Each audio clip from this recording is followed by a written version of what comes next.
वंदे मातरम मित्रों। श्री कृष्ण और अर्जुन दोनों ही कोशिश कर रहे हैं कि अर्जुन जल्दी से जल्दी सीखना चाहते हैं और श्री कृष्ण भी जल्दी से जल्दी उन्हें सिखाना चाहते हैं।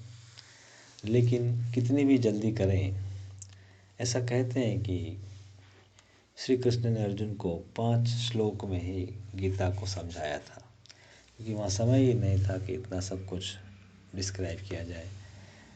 धन्य है महर्षि वेदव्यास, जिन्होंने यह महती अनुकंपा की है मानव जाति पे कि श्री कृष्ण के इस वांग्मय शरीर का एक्सपांशन उन्होंने किया और हम जो समझ पाए, हम जो कुछ ग्रहण कर सकें, उस फॉर्म में उनकी चेतना को समेटने का प्रयास किया। अद्भुत उनका प्रयास और अद्भुत उनके ऊपर श्री कृष्ण के आशीर्वाद, जिनको कि हम महसूस कर सकते हैं हर श्लोक में।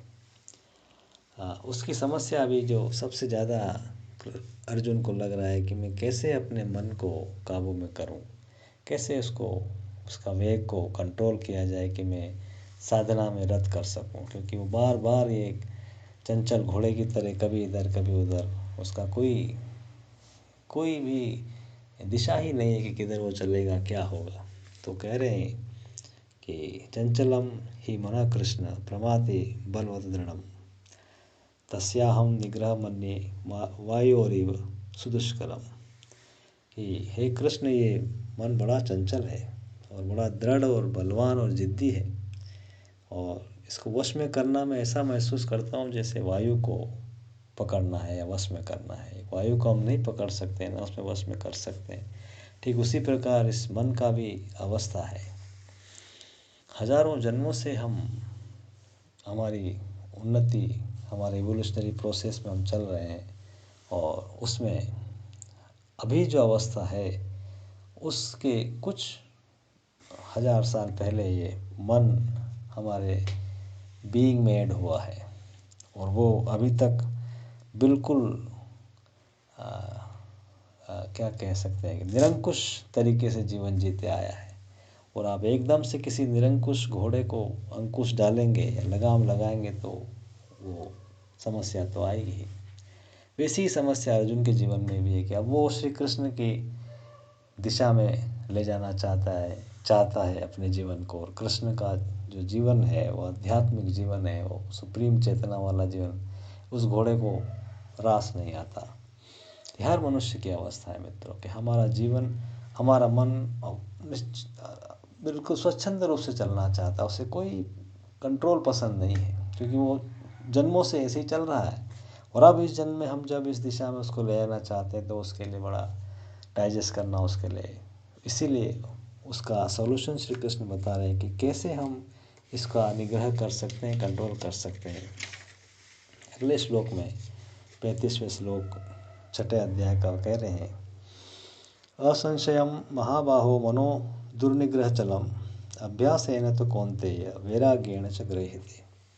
वो कह रहे हैं कि हाँ हे महाबाहो, निसंदेह मन चंचल है और कठिनता से वश में आने वाला है, परंतु हे कुंती पुत्र, अभ्यास और वैराग्य से इसको वश में किया जा सकता है। अभ्यास और वैराग्य की हार की लगाम, 2 रस्सियाँ होती है लगाम में, उसके मुंह में जो है घोड़े के लगाम लगती है, दोनों तरफ से रस्सी आती है, बीच में एक लोहे की एक स्ट्रीप होती है जिसको होल्ड करता है, और उससे हिसाब से वो कंट्रोल होता है। तो ये अभ्यास और वैराग्य की 2 हार्प है, 2 रस्सियाँ हैं जिसकी मदद से हम उस घोड़े को कंट्रोल कर सकते हैं। और जब कोई चीज़ बहुत वेग से चल रही होती है तो उसका एक बहुत ही प्रैक्टिकल सॉल्यूशन है कि हम उस वेग से थोड़े पीछे रहें, हम उस वेग में अपने आप को न डाल दें। तो आप जब उस वेग से थोड़ा सा पीछे रहेंगे तभी हम घोड़े को कंट्रोल कर सकते हैं। घोड़े के फेस से आगे अगर रहेंगे तो आप कभी भी घोड़े को कंट्रोल नहीं कर सकते। घोड़े से पीछे रहेंगे पीठ पे, और हार आपके पास रहेगी अभ्यास और वैराग्य की, तब हम उस घोड़े को कंट्रोल कर सकते हैं। जीवन में थोड़ा सा साक्षी भाव, पीछे रहने का मतलब है कि हम उसके साथ भय नहीं रहे हैं, हम देख रहे हैं थोड़े से डिस्टेंस और वो चल रहा है, बस यहीं से आपका कंट्रोल शुरू हो सकता है मित्रों। अगर आपने ये चीज़ पकड़ ली कि हम मन के साथ नहीं चल रहे, मन से थोड़ा सा पीछे हैं, मन को अपने वेग से चलने दीजिए, लेकिन हम थोड़ा सा एक स्टेप पीछे, स्टेप बैक। मदर ने बहुत अच्छा कॉन्सेप्ट बताया। जीवन में हर समय हम एक्टिविटी में कूद न जाएं। हम immediately we should not decide, immediately we should not jump on anything. One step back, हम एक स्टेप पीछे लेके सोचें कि yes I am going to do this. क्या ये सही है, ठीक है, करना चाहिए, ये आवश्यक है, इससे जीवन मेरा आगे बढ़ेगा। बस इतना ही किया कि वो सब उसका वेग है नष्ट हो जाएगा, वो कम से कम कंट्रोल हो जाएगा। वो आप जिस स्पीड से गाड़ी चला रहे हैं, अगर आपकी स्पीड कम है तो आपका एक्सीडेंट होगा भी तो कम इंजरी होगी। ठीक उसी तरह से अभ्यास और वैराग्य का जो आपका हार्प है, जो आपने लगाम थाम रखी है, उससे अगर आप चल रहे हैं तो फिर मन का वेग आपको इतना दुविधा में नहीं डालेगा। तो इसका हमको प्रयास करना है मित्रों कि हम इस मन रूपी घोड़े को अभ्यास और वैराग्य से बार बार दिव्य चेतना की ओर, ईश्वर की मार्ग की ओर, श्री कृष्ण के योग की ओर ले जाएं, और बार बार हम अपने आप को उसको कन्विंस करें कि this is the only thing which has to be done. क्योंकि हम हजारों जन्मों से हम आपको ये अलाउ करते आ रहे हैं, लेकिन अब नहीं, अब हमें इस दिव्य यात्रा में चलना है ताकि हमारे जीवन का समय और नष्ट ना हो और हम पूर्णता की ओर अग्रसर हो सकें। इसका भी हमें प्रयास करना है मित्रों। वंदे मातरम।